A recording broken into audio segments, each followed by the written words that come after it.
유명한 일본의 신학자 우치무라 간지라고 있습니다. 이 우치무라 간지가 이렇게 말을 했습니다. 성령을 받지 못한 기독교인처럼 불쌍한 사람은 없다. 왜냐하면 그는 세상의 것을 가지지 못했을 뿐만 아니라 하늘나라의 것도 가지지 못했기 때문이다. 세상이 그를 업신여겨도 그는 세상을 이길 힘이 없으며 깨끗하게 되기를 힘써도 그는 결코 깨끗해질 수 없다.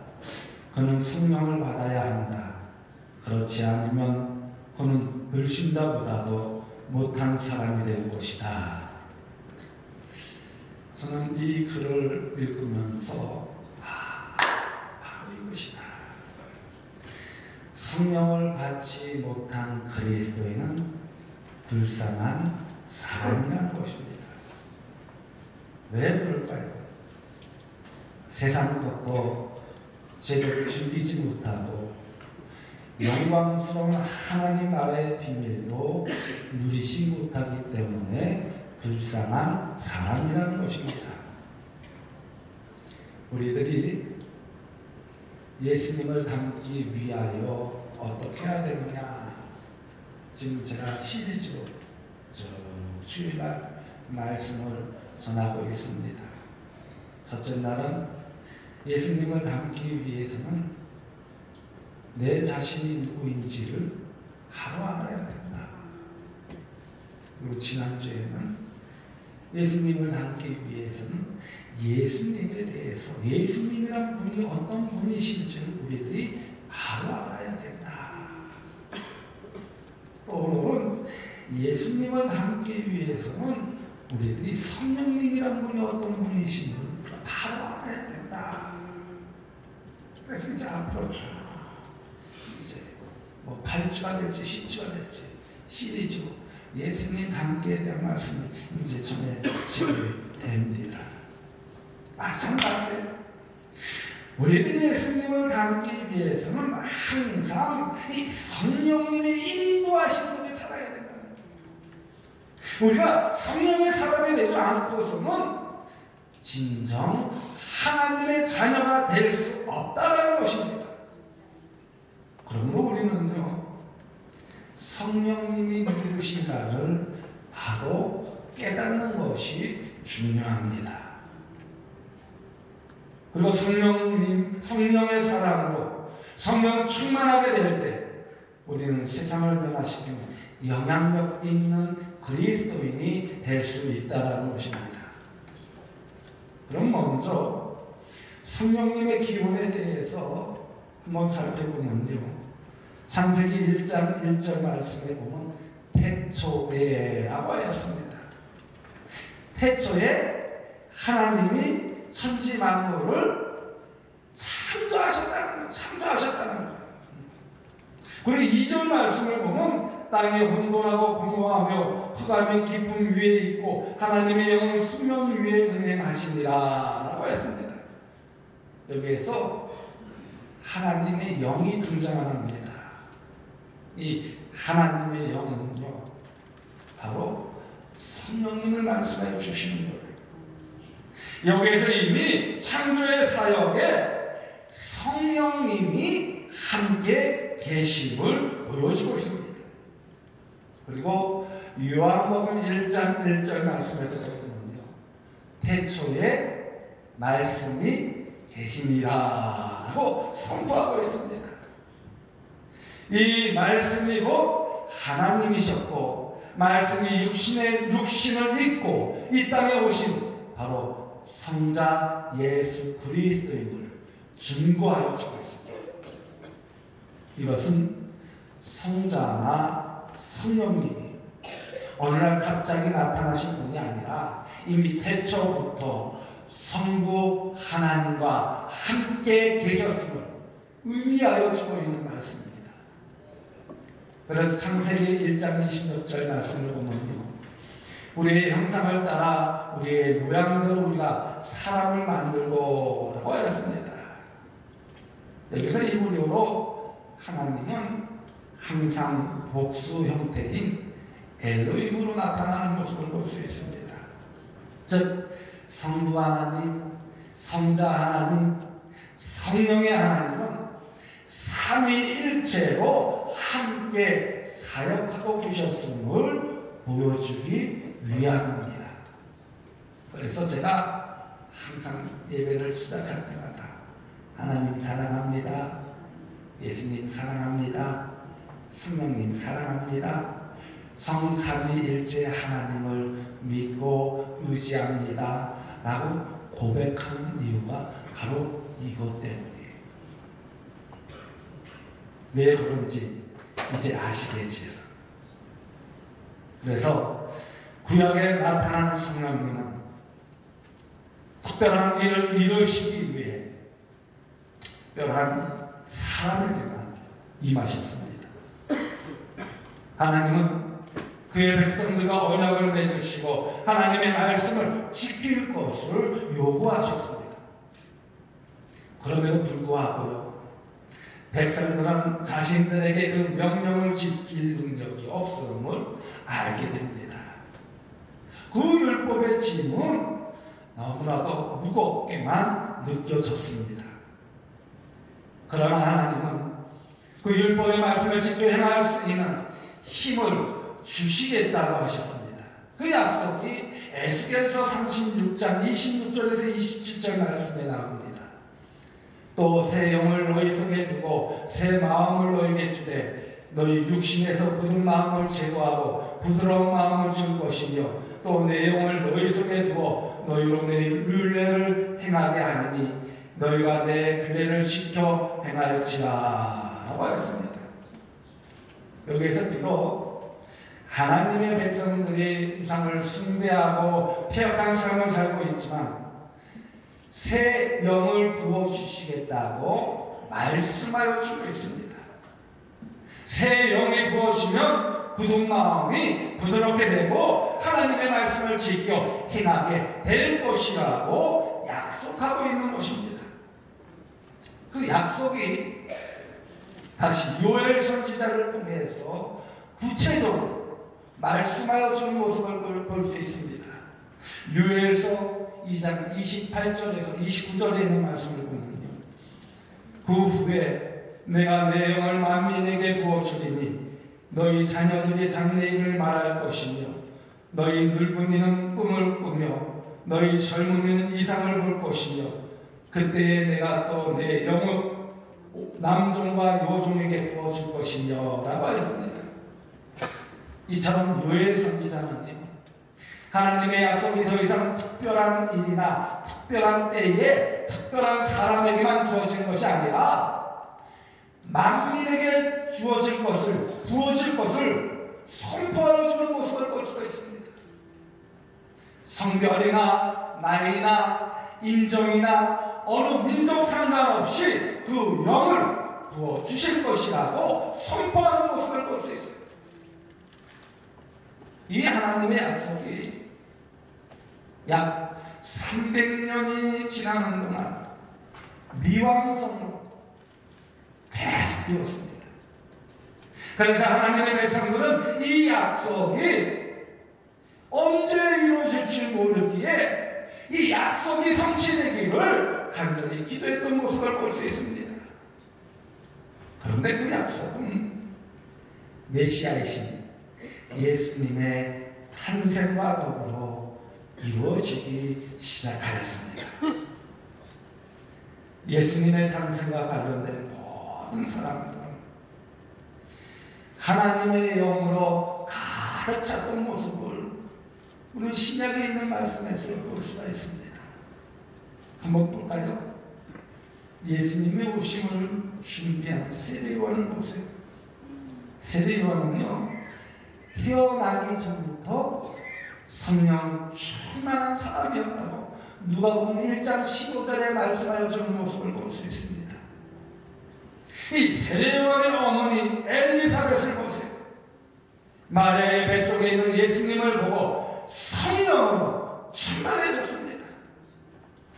예수님의 어머니 마리아는 누가복음 1장 35절 말씀에 성령이 내게 임하시고 지극히 높으신 이의 능력이 너를 덮으시리니 라고 약속을 받았습니다.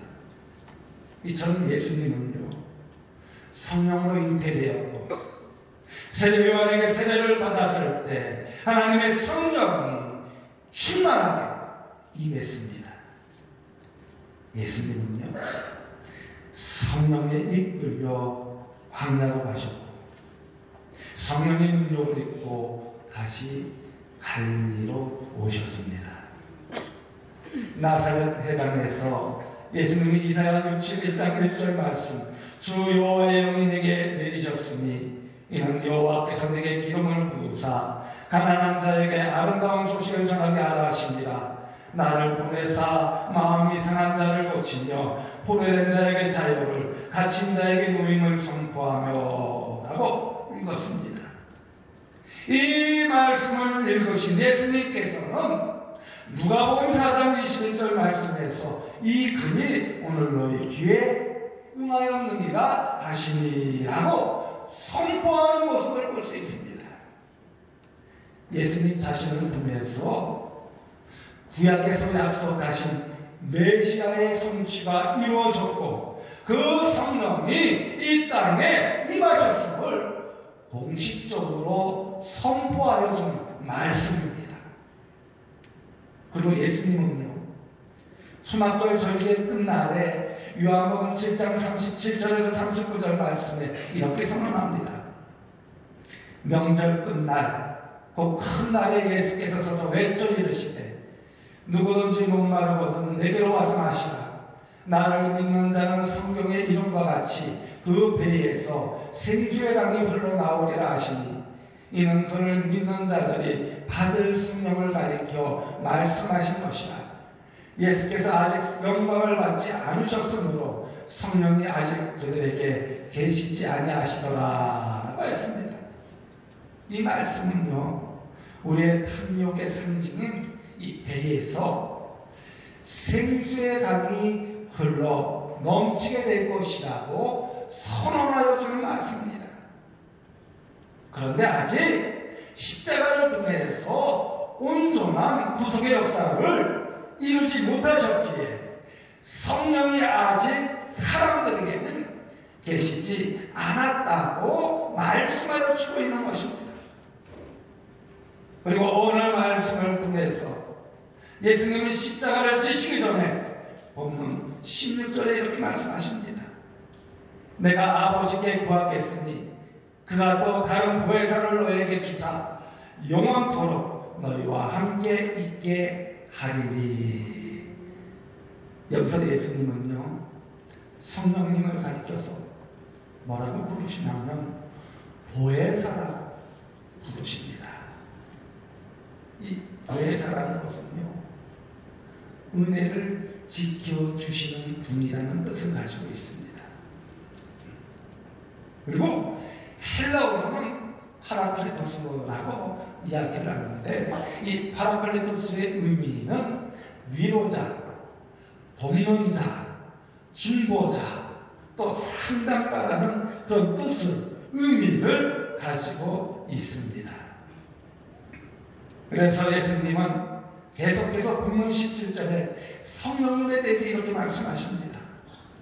그는 진리의 영이라 세상은 능히 그를 받지 못하나니 이는 그를 보지도 못하고 알지도 못함이라. 그러나 너희는 그를 아나니 그는 너희와 함께 거하시며 또 너희 속에 계시겠습니다 라고 했습니다. 여기서 성령님은 진리의 영이라고 하셨습니다. 그러므로 성령님은 우리를 진리 가운데 이끌어 주시는 분이라는 것이에요. 다시 말해 성령이 우리에게 임하실 때 우리는 진리이신 예수님이 누구신가를 바로 깨닫게 된다는 것입니다. 아무리 세상의 지식이 많아도 진리의 영이신 성령님을 모시지 않으면 예수 그리스도를 올바로 깨닫지 못하게 된다는 것입니다. 예수님께서 십자가에 돌아가시고 부활하신 후에는 곧바로 성령님이 부어지지 않았습니다.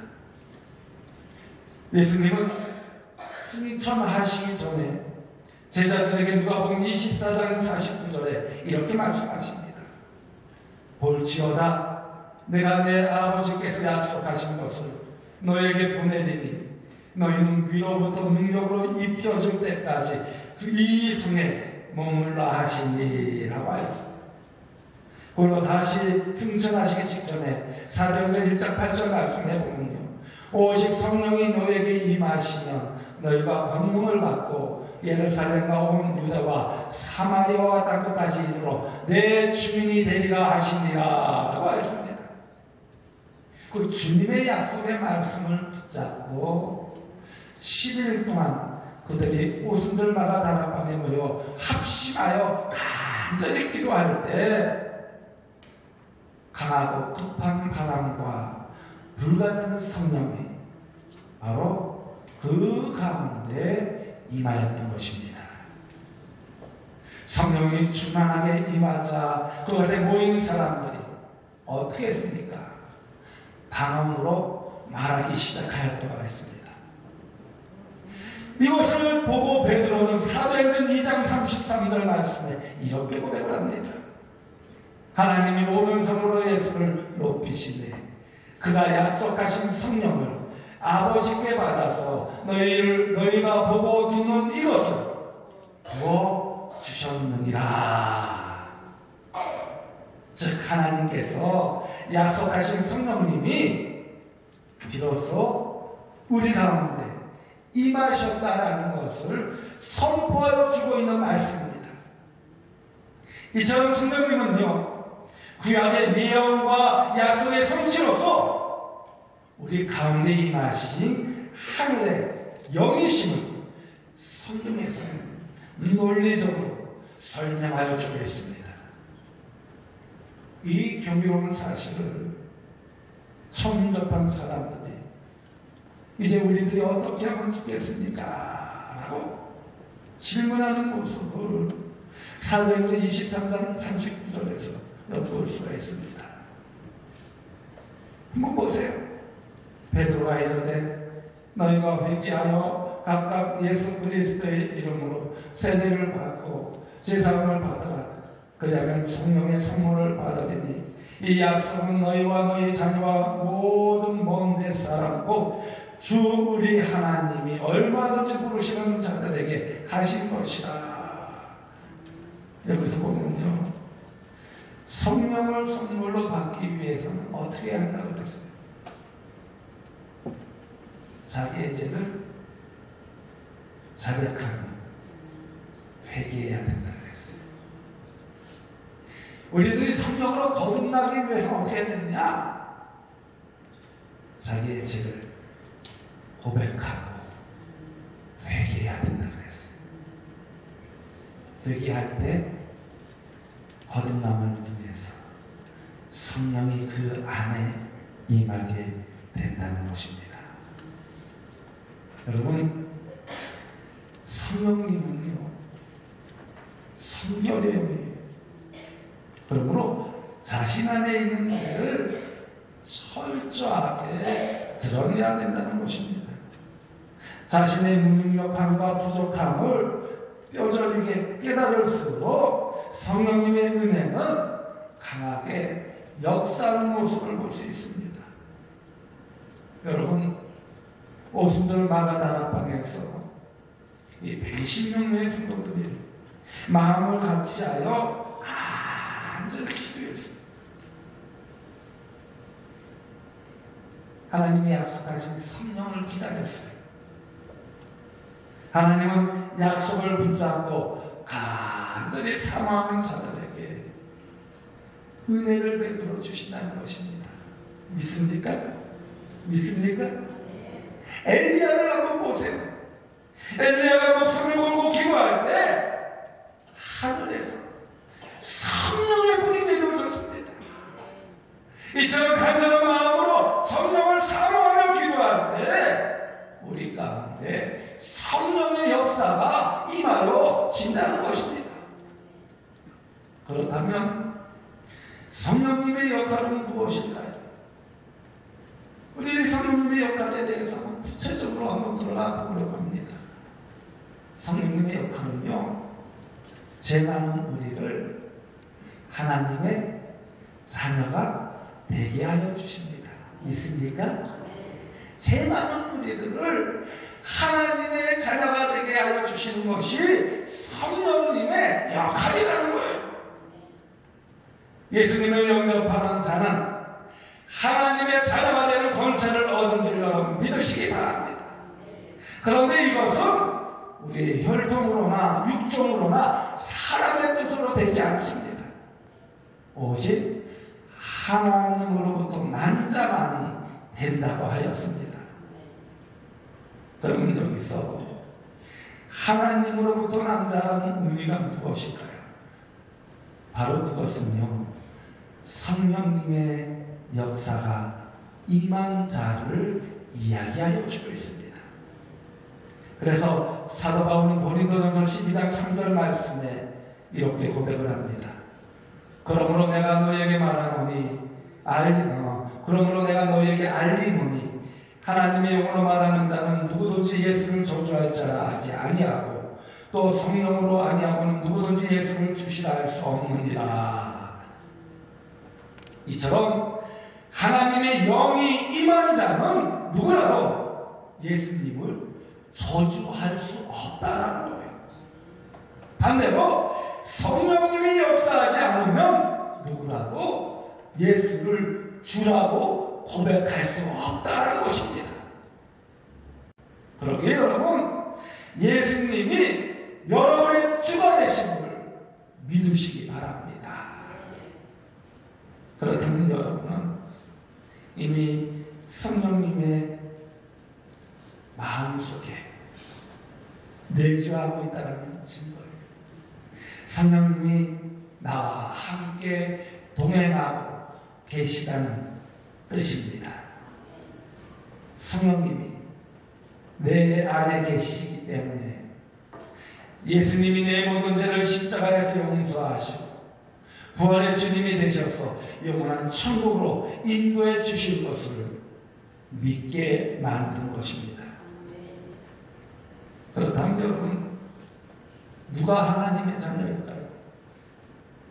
누가 하나님의 자녀일까요? 바로 하나님의 영으로 인도함을 받은 자들입니다. 하나님의 영으로 인도함을 받은 자예요. 그래서 우리는 하나님을 뭐라고 부르느냐? 아빠, 아버지라고 부르죠. 아빠, 아버지. 한번 따라 해볼까요? 아빠, 아버지. 아빠, 아버지. 아빠, 아버지라고 부르고 있어요. 그래서 바울은 로마서 18장 16절에서 17절에 이렇게 고백을 합니다. 성령이 친히 우리의 영과 더불어 우리가 하나님의 자녀인 것을 증언하시나니 자녀임은 또한 상속자 곧 하나님의 상속자여 그리스도와 함께한 상속자니 라고 선포했습니다. 이처럼 우리를 하나님의 자녀로 만드신 것은 전적으로 성령님의 역사하심 속에 이루어졌다는 것입니다. 하나님께서 우리에게 양자의 영이신 성령님을 부어주심으로 하나님의 자녀가 되는 권세를 주셨다는 것입니다. 하나님 나라의 상속자가 되게 하여 주셨다는 것입니다. 이것이 우리에게는 가장 큰 은혜요 축복이라는 거죠. 믿습니까? 믿습니까? 그러므로 이제부터 우리는 성령님께서 내 안에 내주하고 계심을 항상 믿어야 된다는 것입니다. 성령님이 나와 항상 동행하고 계심을 믿어야 된다는 것입니다. 여러분, 그런데 성령님이 나와 항상 함께하고 계십니다. 성령님이 나와 항상 내주하고 계십니다. 믿으십니까? 믿으십니까? 정말 믿어요? 정말 믿어요? 그런데 믿지 못하는 사람들이 참으로 많아요. 하나님을 믿는다고 하면서 예수 그리스도를 나의 구주라고 말하면서도 고백하면서도 성령님이 내 안에 내주하심을 함께하심을 믿지 못하는 사람들이 많다는 거예요. 어떤 사람들이 있냐? 여러분, 성령님이 내 안에 내주하시는데, 함께 하시는데 죄를 지을 수 있어요, 없어요? 예? 죄를 지을 수 있어요, 없어요? 없어요. 성령님이 내 안에 함께 하시는데, 내주하시는데 나쁜 생각을 가질 수가 있어요, 없어요? 나쁜 생각을 가질 수가 있어요, 없어요? 솔직하게 말해보세요. 없어요. 나쁜 마음을 가질 수가 있어요, 없어요? 없어요.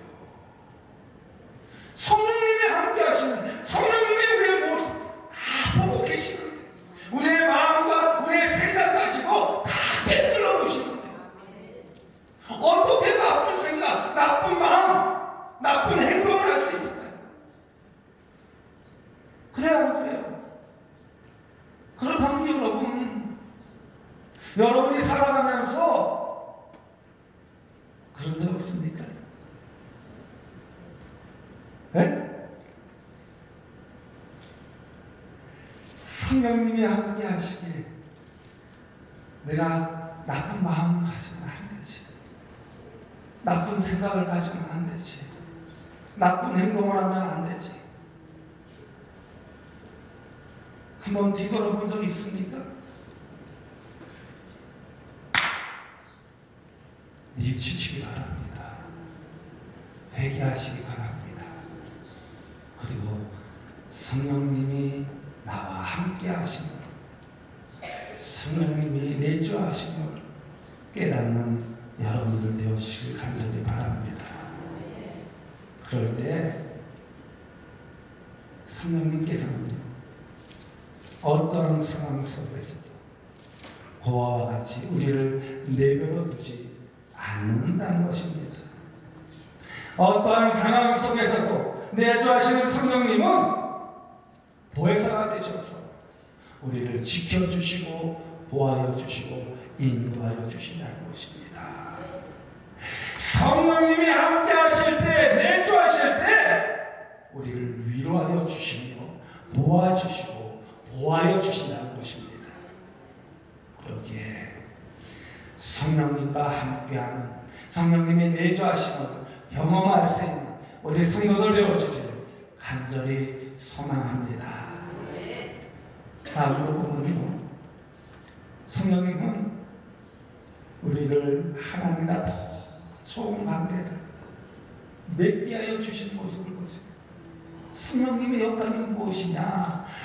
하나님과 우리와의 관계를 더 좋게 이렇게 연결시켜 주시는 거예요. 성령님의 은혜로 하나님의 자녀가 된 우리들은요, 계속해서 성령님의 도우심을 통해 하나님과 더 좋은 관계를 맺게 된다는 것입니다. 성령님은 우리들이 하나님 앞에 나아가게 하실 뿐만 아니라 우리들이 기도하는 것도요, 성령님께서 도와주셔요. 믿습니까? 믿습니까? 우리가 미처 기도하지 못해도 말할 수 없는 탄식으로 우리를 위해서 친히 중보 기도하여 주신다는 것입니다. 그러므로 우리는 기도할 때 항상 성령님께 민감해야 돼요. 믿습니까? 믿습니까? 우리의 기도 소리를 성령님이 들으실까요? 듣지 않으실까요? 듣지요. 네? 우리의 기도 소리를 성령님이 들으셔요. 그러면 우리가 드리는 기도가 하나님이 뜻하시고 계획하시고 원하시는 기도인지, 아니면 악한 사탄 마귀의 기도인지 성령님은 아실까요? 모르실까요? 알까요? 모를까요? 알죠? 그러면 이 악한 사탄의 마귀의 기도를 계속 풀어주는다면 이 기도를 들어줄까요? 안 들어줄까요? 안 들어주죠. 안 들어주죠. 그러니까 여러분 기도 응답 안 된다고 원망하지 말고 내 기도가 혹 악한 사탄에 이끌려 드리는 기도가 아닌지 살펴보라는 거예요. 성령님께 물어보라는 거예요. 응? 물어보라는 거예요. 그리고 정말 나의 기도가 하나님이 뜻하시고 계획하신 기도라고 믿으면 그걸 붙잡으세요. 간절히 붙잡고 나아가세요. 그러면 성령님께서 역사하여 주신다. 그러기에 우리는 항상 성령님께 민감해야 된다는 거예요. 나의 생각, 나의 주장, 나의 뜻대로 생각하는 것이 아니라 성령님의 인도하심에 민감할 때 우리는 그 안에서 하늘의 역사를 경험하게 된다는 것입니다.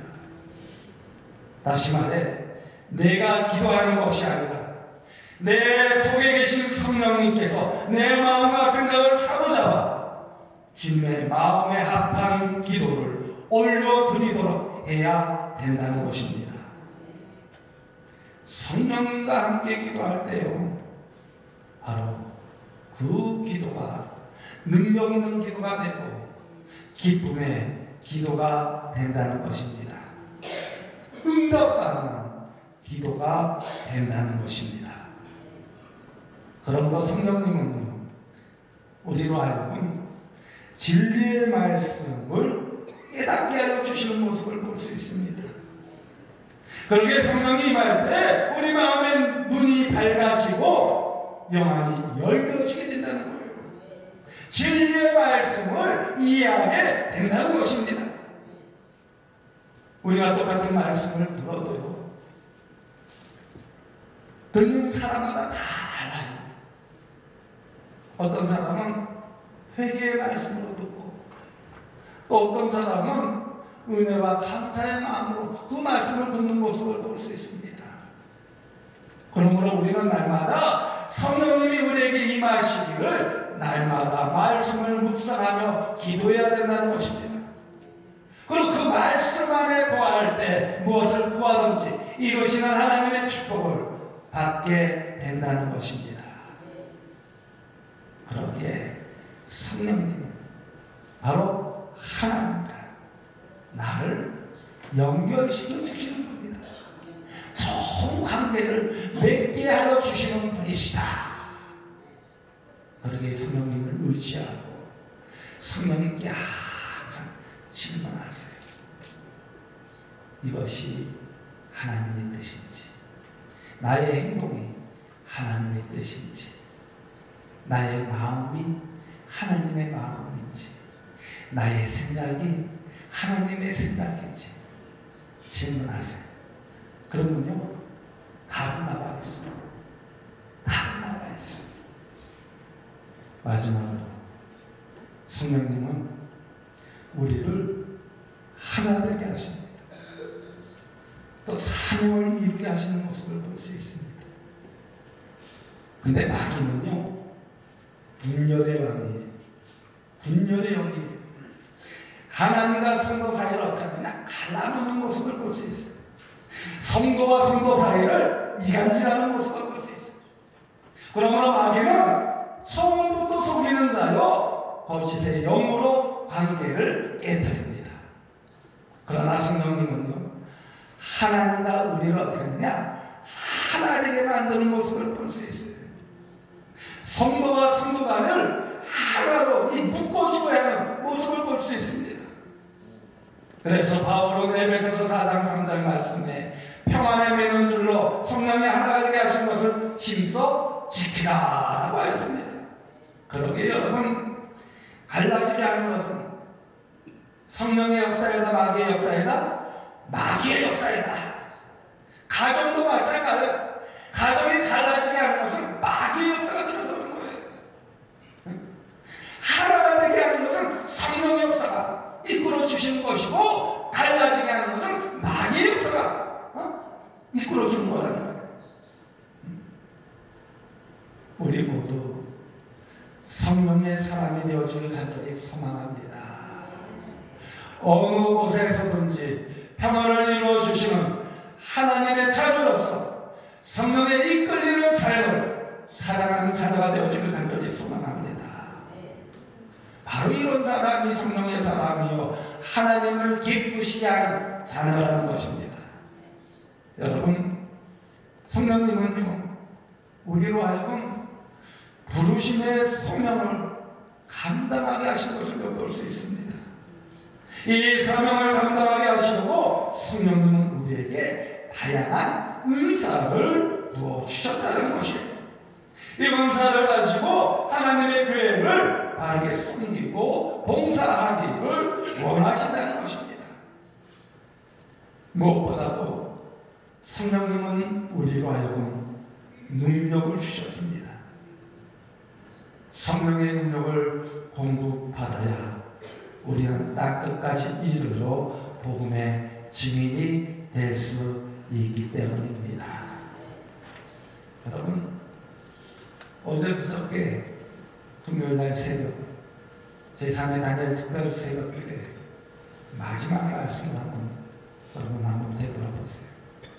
주님 안에서 번성하게 하소서라는 주제를 가지고 그날 말씀을 전했지요.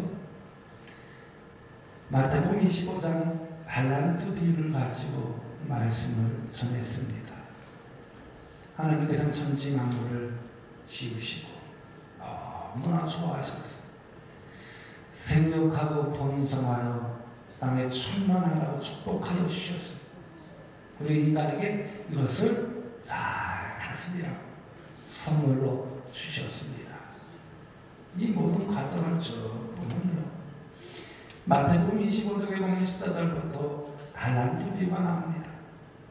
5달란트 받은 자가, 2달란트 받은 자가, 1달란트 받은 자가 주인이 여행을 떠나면서 이제 맡깁니다.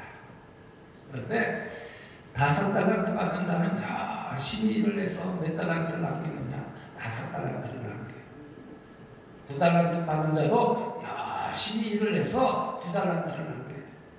근데 1달란트 받은 자는 그것을 어떻게 됐어요? 땅에 묻어두었어요.